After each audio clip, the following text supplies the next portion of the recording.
Bonjour à toutes et à tous, bienvenue sur ce nouveau vlog. Moi c'est Alice et je vous emmène à nouveau cette semaine avec moi pour vous faire découvrir mes activités créatives. Je commence la semaine par une petite expérience teinture. J'avais besoin d'un petit projet pour me changer les idées parce que ce matin j'ai emmené mon petit garçon, j'ai déposé mon petit garçon pour qu'il parte en colonie pour la semaine. Je sais que ça va bien se passer mais bon, ça m'empêche pas d'avoir un petit pincement au cœur quand même, et donc je me suis dit que c'était le moment de me lancer dans un nouveau projet. Hier j'ai regardé le nouvel épisode de podcast de Céline alias Mademoiselle Bibiche sur sa chaîne See You Later, et elle a fait de la teinture solaire et ça m'a vraiment donné envie de tester également. Donc j'ai sorti l'hibiscus que j'avais depuis quelques années, 2 pelotes de laine We Are Knitters, et puis j'ai moi-même préparé 2 pots de teinture solaire. Donc ici vous voyez qu'ils sont en train de prendre le soleil et je compte vous montrer le résultat bien entendu d'ici quelques semaines. J'ai également filmé toutes les étapes de la réalisation et donc si vous souhaitez que je vous montre cela en détail dans une vidéo dédiée, je vous invite à me le faire savoir en commentaire.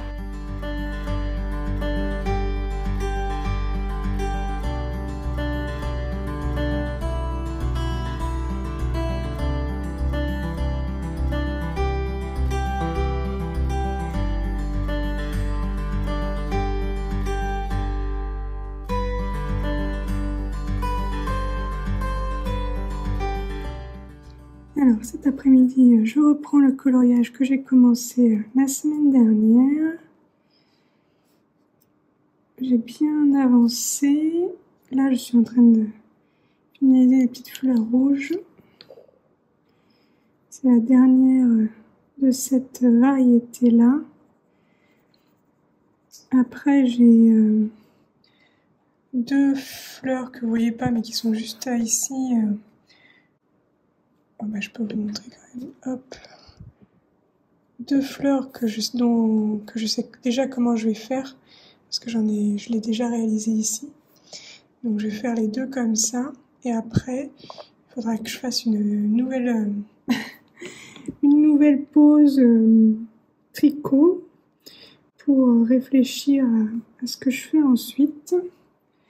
J'essaie de garder des couleurs assez chaudes sur les fleurs. Alors moi je sais que certaines personnes en coloriage aiment bien utiliser uniquement 2-3 couleurs, se fixer sur une palette de couleurs assez restreinte pour que ce soit le plus uniforme possible et éviter que ça parte dans tous les sens en gros.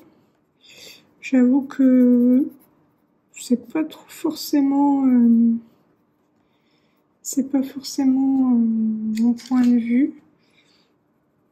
Je pense qu'on peut utiliser, dans la nature, on voit pas que certaines couleurs, et puis ça se limite pas à une palette de couleurs trop super restreinte. Mais toutefois, j'essaie quand même de créer une harmonie, donc j'ai choisi des teintes plutôt chaudes, donc que ce soit des orangés, rouges, voire même des violets mais toujours avec une petite touche de chaud que je fais avec ce crayon là, le Peaches and Cream, et puis des vraiment couleurs chaudes jaune orangé. Donc ça va être pour les fleurs, et l'idée c'est de faire aussi certains insectes en couleur froide justement pour qu'ils ressortent. Donc, par exemple, vous voyez ici, il y en a un. Il y a un insecte sur une feuille, ici. Et donc là, celui-là, je veux qu'il ressorte bien. Ici, il y en a un autre. Donc pareil, je vais potentiellement les faire plutôt dans les couleurs froides. Les sortes d'abeilles, là, ou je ne sais quoi, je ne sais pas trop encore. Mais je crois qu'il y en a, oui, ici, un autre insecte. J'aimerais bien qu'il ressorte bien sur la page. Mais bon, j'en suis pas là. J'ai vu que certaines personnes ont déjà terminé leur double page. J'ai déjà vu quelques versions passer sur Instagram. C'est vraiment marrant de voir les couleurs de chacun, les inspirations. C'est vraiment quelque chose qui m'intéresse, de voir les différentes versions des autres, la même illustration, comment elle peut être interprétée de façon différente en fonction de ses goûts, de son matériel. Je trouve ça passionnant. C'est un peu pareil pour le tricot, hein. Quand il y a un patron qui sort, il y a la version de la personne qui a créé le patron, et puis après chacun y apporte sa petite touche en choisissant la laine, la couleur, des fois même en allant un peu plus loin et en modifiant quelques petites choses. Mais je trouve ça toujours intéressant d'observer ces variations, pas ces variations, mais comment dire, d'observer les différentes possibilités qu'offre un coloriage ou un tricot, ou même un projet couture. Il y a ça s'applique dans plein de domaines. Donc voilà, ma petite fleur rouge est terminée, je pense. Peut-être un petit peu marron.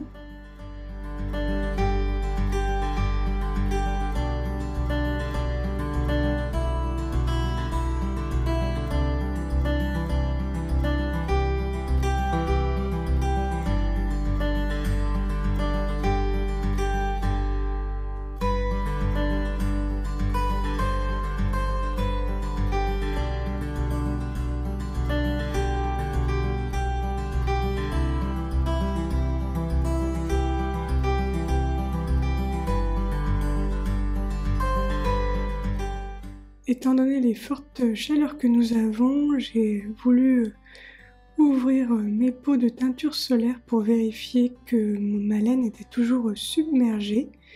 Donc voici ce que ça donne à J+2. Pas de grand changement par rapport au début pour l'instant. Donc j'ai bien ma laine qui est finalement encore submergée malgré le fait que je n'ai pas encore mis de joint. Et j'en ai profité aussi pour mélanger un petit peu le pot pour être sûr que l'eau avec la teinture soit présente de manière uniforme dans le pot, ce qui n'était pas le cas. Il y avait des petites zones où la laine était finalement encore sèche à cause de petites bulles d'air.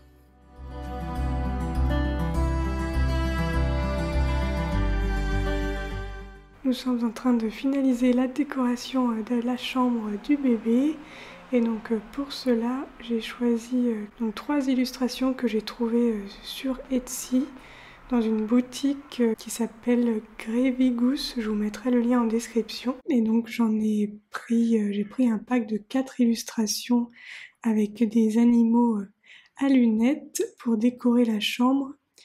Et j'ai bien aimé le principe de cette boutique parce qu'elle propose d'envoyer les affiches déjà imprimées, mais vu qu'elle se trouve en Australie, on peut aussi télécharger une version PDF et imprimer à la maison. Ça évite les frais de port et puis aussi le fait que l'affiche traverse la moitié de la planète.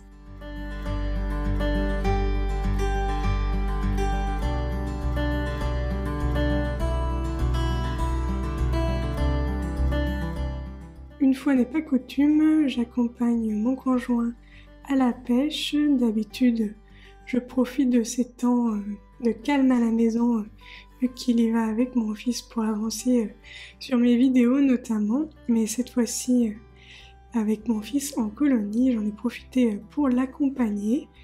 Et pour ma part, bien installée dans une chaise confortable, j'en ai profité pour tricoter et j'ai ainsi pu avancer un petit peu sur le châle Boho Blush.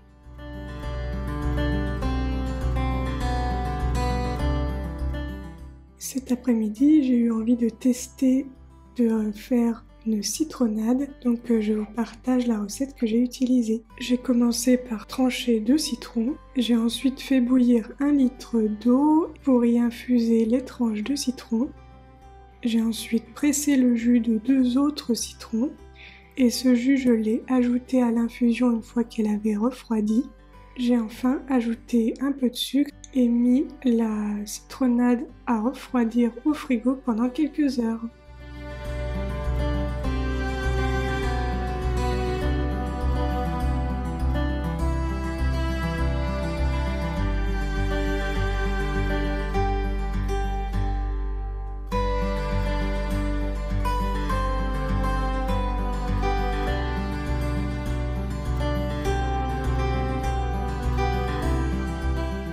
Je viens vous voir pour vous faire un petit point sur mes tricots en cours.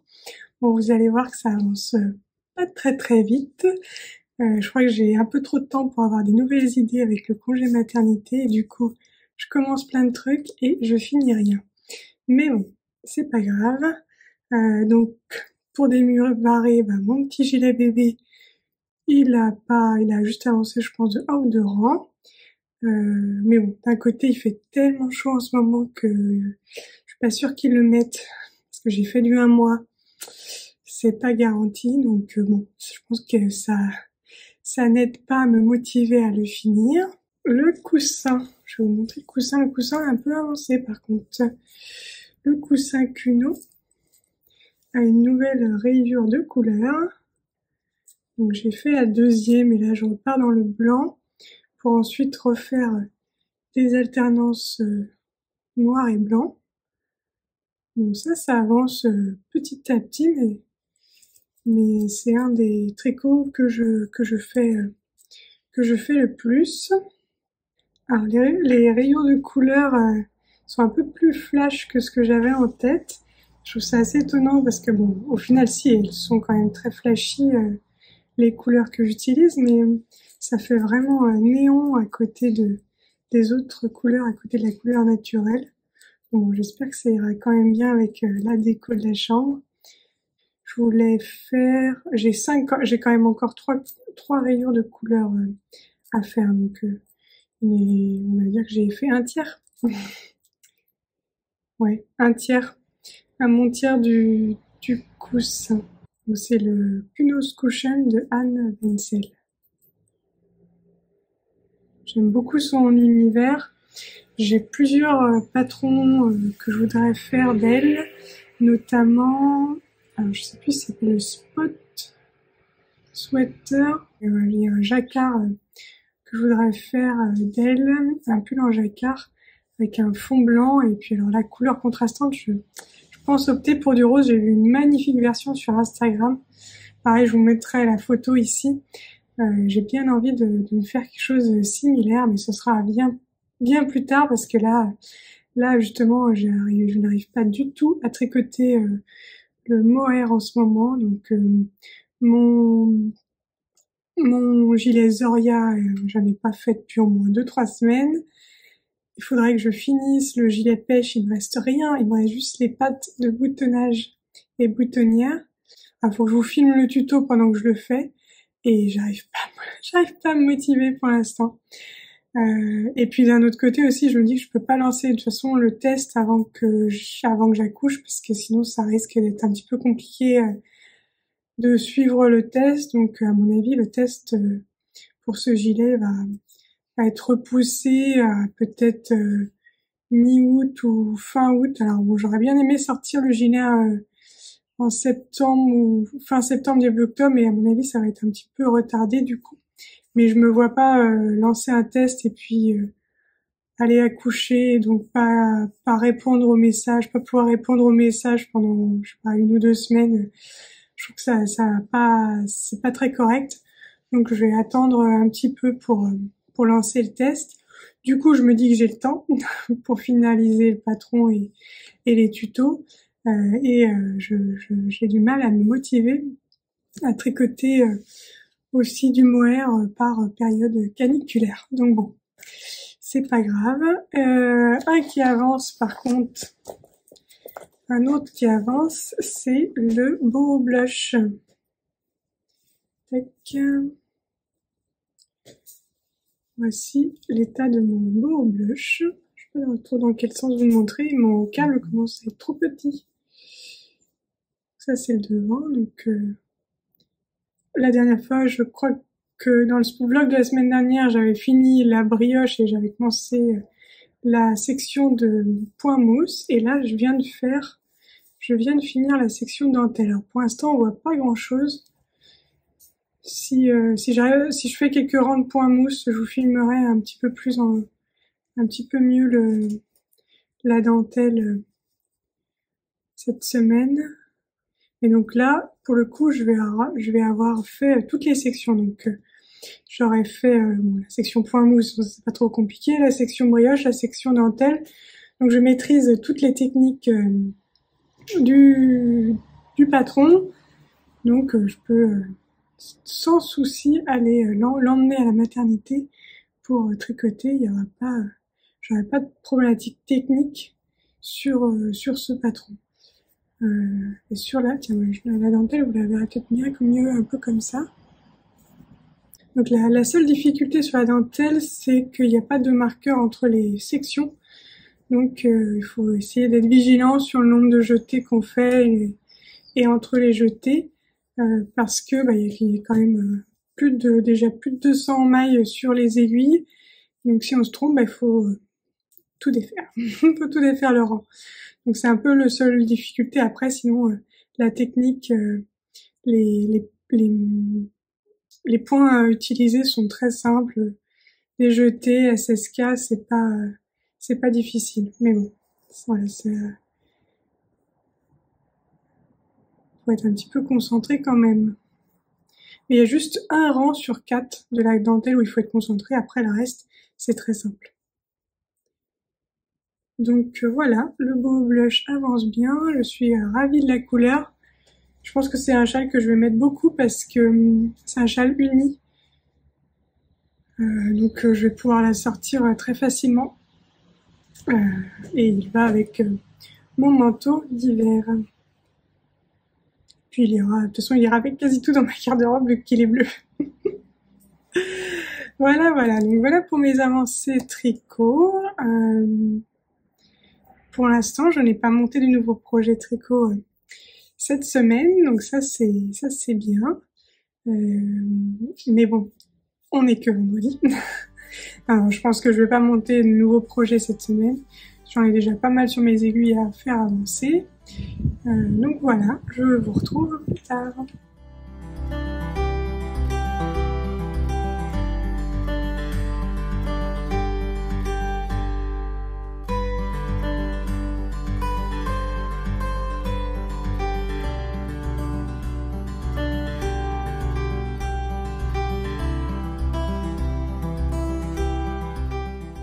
Ce samedi, j'ai fait un petit peu de tissage de laine. J'ai ainsi terminé le tissage provenant du kit We Are Knitters.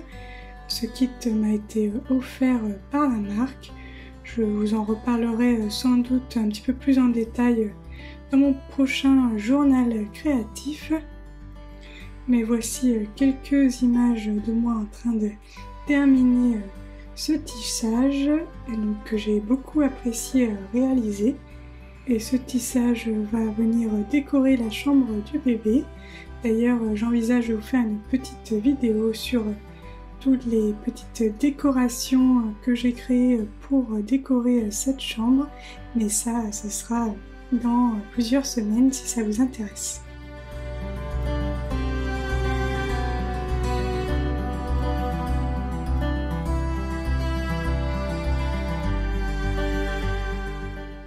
Bonjour, on se retrouve, nous sommes dimanche et je vais clôturer ce vlog. J'espère que cette vidéo vous a plu. Comme je vous l'avais dit la semaine dernière, cette vidéo va être la dernière avant un petit moment. Non, c'est pas vrai, j'ai une autre vidéo qui arrive, mais ce sera une vidéo coloriage que j'ai déjà prévu, filmer et programmer. Mais je vais faire une petite pause sur YouTube pendant quelques semaines, le temps d'accoucher et d'accueillir mon bébé dans la famille et on se retrouvera à la rentrée. Donc j'espère que cette vidéo vous a plu, que vous allez passer un super été, que vous allez bien en profiter, que vous partiez en vacances ou non, et puis que votre été sera créatif, que ce soit avec du tricot, du coloriage, de la couture, tout ce qui vous procure du bien-être et du plaisir au quotidien. Et puis donc je vous dis à bientôt pour de nouvelles aventures créatives. Salut!